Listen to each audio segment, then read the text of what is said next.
Pemirsa, MKD DPR akan memanggil Menko Polhukam Mahfud MD dan Ketua IPW terkait dugaan aliran dana Sambo ke anggota DPR. Sementara Komisi 3 DPR akan memanggil Kapolri untuk meminta kejelasan kasus kematian Brigadir Joshua.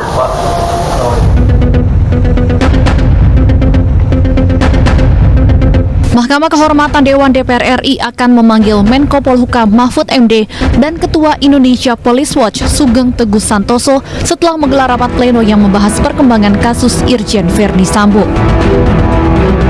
Menko Polhukam dan Ketua IPW akan diundang perihal pernyataannya yang mengaitkan kasus Verdi Sambo dengan anggota DPR, termasuk soal dugaan aliran dana. Sementara itu, Komisi 3 DPR RI juga akan memanggil Kapolri Jenderal Listio Sigit Prabowo pada 23 Agustus 2022. DPR akan meminta penjelasan terkait kasus kematian Brigadir Joshua yang diotaki mantan Kadif Propam Irjen Verdi Sambo dalam rapat dengar pendapat. Komisi 3, Komisi 3 ini adalah komisi hukum. Ketika sebuah persoalan sudah berjalan sesuai dengan koridor hukum, ya tentu Komisi 3 memantau itu dan menganggap bahwa itu berjalan dengan baik, tinggal kita melakukan pengawasan saja. Bukan berarti kita diam, bukan berarti kita tidak mau tahu tentang persoalan-persoalan hukum yang ada di Republik ini, terutama persoalan Brigadir J. Semua ini menjadi pantauan kita, baik anggota maupun pimpinan lebih-lebih. Selaku mitra kerjasama Polri, Komisi 3 akan menggunakan fungsi pengawasan serta pemantauan terhadap kinerja Polri dalam mengusut tewasnya Joshua dengan dalang seorang Jenderal Bintang 2 Kepolisian.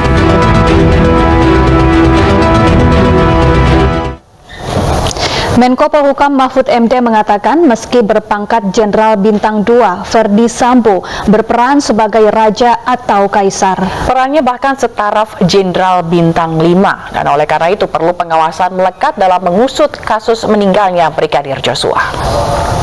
Yang diambil oleh Kapolri itu sudah sangat proporsional dan cukup cepat. 1 bulan loh selesai dalam kasus yang begini rumit. Begitu sensitif ya Pak? Begitu sensitif dan rumit karena yang melakukan itu adalah pejabat tinggi Polri yang sebenarnya kalau dihitung bintangnya itu seperti bintang 5. Kenapa tuh, Kadif Propam itu bintang 2. Tapi anak buahnya yang bintang 3, kepala bironya itu ada 3 yang seluruhnya tunduk pada ini. Dia yang meriksa atas perintah ini, apakah ini teruskan apa enggak. Atas perintah ini terus ditindak di sini, mau dihukum apa benar terserah sini.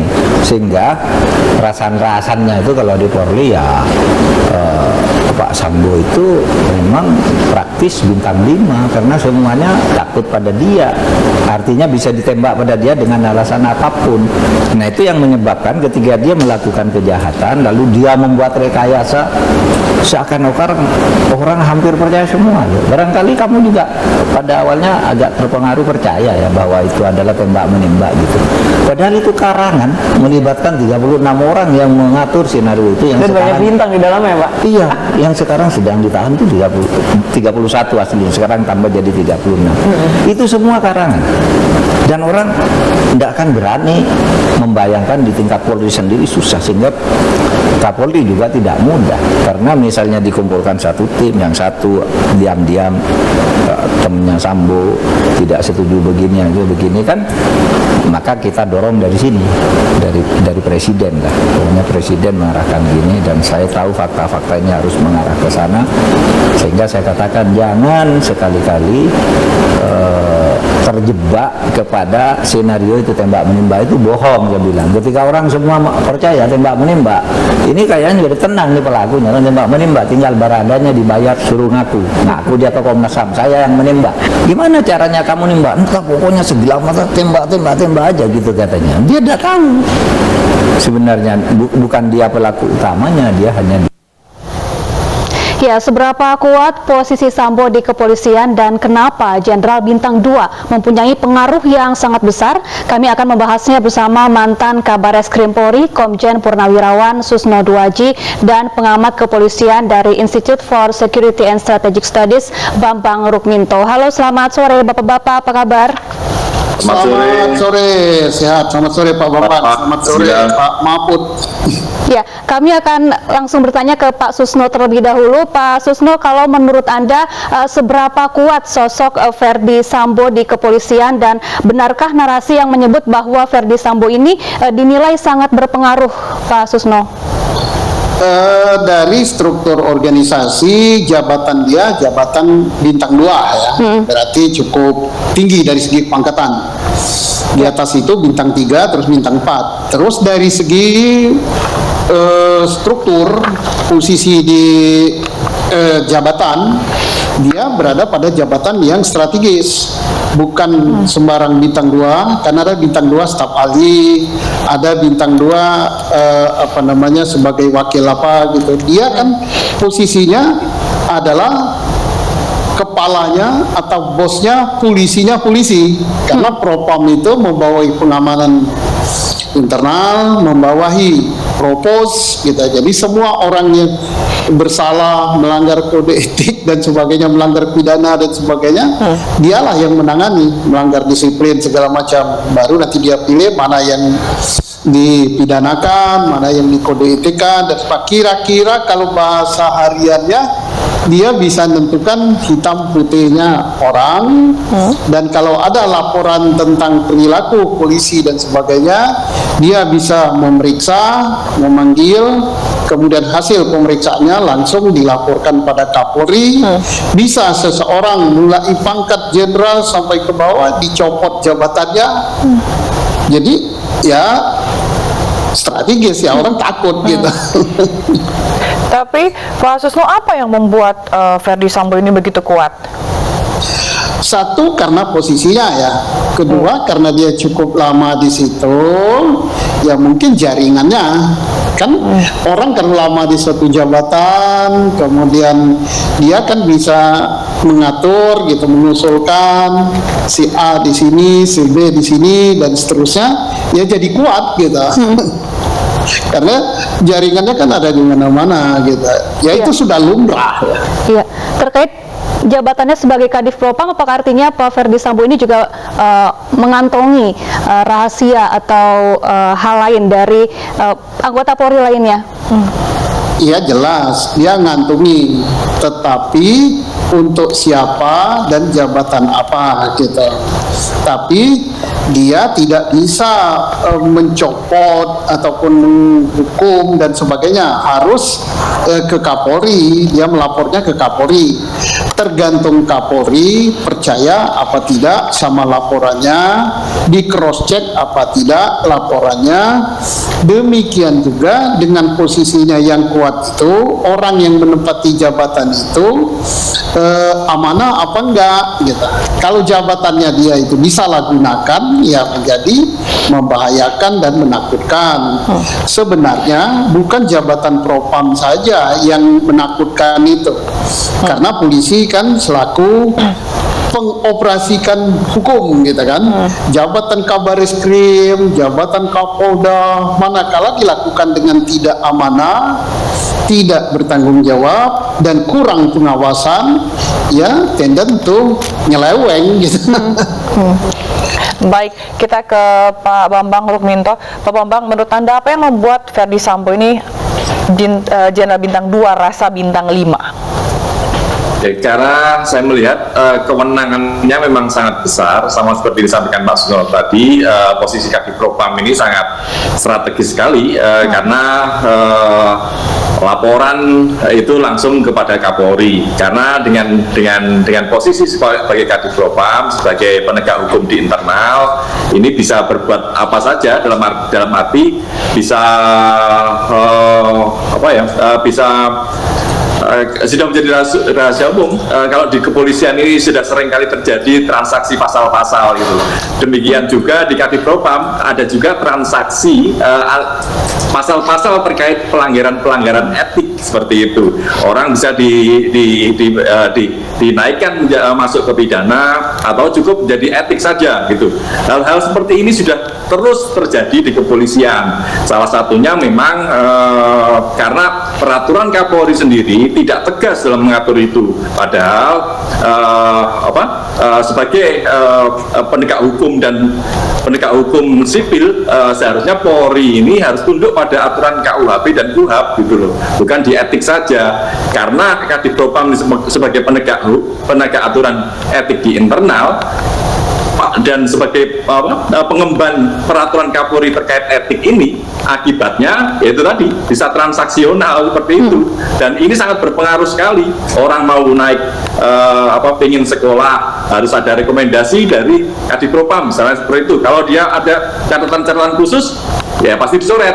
Dia mau naik jabatan seperti apa, bisa saja dinaik turunkan seperti itu gitu loh. Makanya memang yang paling penting adalah bagaimana pengawasan di kepolisian ini. Pengawasan diserahkan kepada Kapolri langsung tentunya sangat berat sekali karena beban Kapolri sangat luas. Makanya harus ada lembaga-lembaga yang membantu Kapolri untuk melakukan pengawasan di internal ini. Kalau tidak, kewenangan yang sangat besar itu akan memunculkan penyalahgunaan kewenangan seperti itu. Makanya sama seperti tiga faktor kriminalitas. Anggota kepolisian itu banyak yang jujur loh, tapi karena ada kesempatan, kewenangan yang luas, akhirnya muncul hal pelanggaran-pelanggaran itu, seperti itu. Ya. Baik, Pak Susno, Pak Mahfud MD juga menyebutkan bahwa Verdi Sambo memiliki kerajaan sendiri. Apa yang bisa Anda cermati terkait pernyataan tersebut dan sejauh mana kerajaan Sambo ini menghambat kasus pembunuhan Brigadir Joshua? Iya, kok putus suaranya? Baik, Halo? Pak Susno, Menko Polhukam Mahfud MD menyebut Sambo memiliki kerajaan sendiri. Apa yang bisa Anda cermati terkait pernyataan tersebut dan sejauh mana kerajaan Verdi Sambo bisa menghambat kasus pembunuhan Brigadir Joshua? Ya, pertama saya setuju dengan Pak Bambang dan setuju dengan Pak Mahfud ya, bahwa kekuasaannya besar karena posisi strategis disalahgunakan untuk membangun jaringan dengan cara menunjuk siapa yang laik and dislike sehingga dia bisa menempati posisi tertentu. Berarti orang yang ditempatkan dengan rekomendasi dia kan menjadi jaringan dia. Kekuasaannya besar sekali. Nah, bagaimana mengamati tentang jaringan kerajaan? Nah, kalau jaringan kerajaan itu yang dimaksud adalah jaringan dia ke bawah sehingga dia bisa berbuat apa saja, di-yeskan oleh bawahannya, itu bisa saja terjadi. Maka saya katakan jabatan yang strategis ditempati oleh orang tidak amanah. Satu yang saya garis bawahi dari Pak Bambang, perlu pengawasan. Pengawasan internal sudah ada namanya inspektorat. Di luar ada yang namanya Kompolnas, ada juga Komisi 3, dan polisi kalau ditanyakan dia tunduknya pada hukum. Itu dari sejak dulu. Tetapi untuk rekayasa ini jalan terus. Yang sekarang rekayasanya korbannya nyawa, darah dan air mata.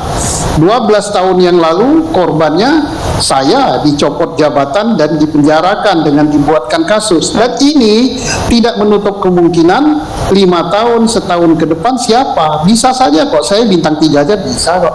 Nah, jadinya karena itu mumpung momentum ini sudah mengorbankan satu nyawa, jangan sampai kehilangan momentum. Besi di tempat itu mumpung masih panas.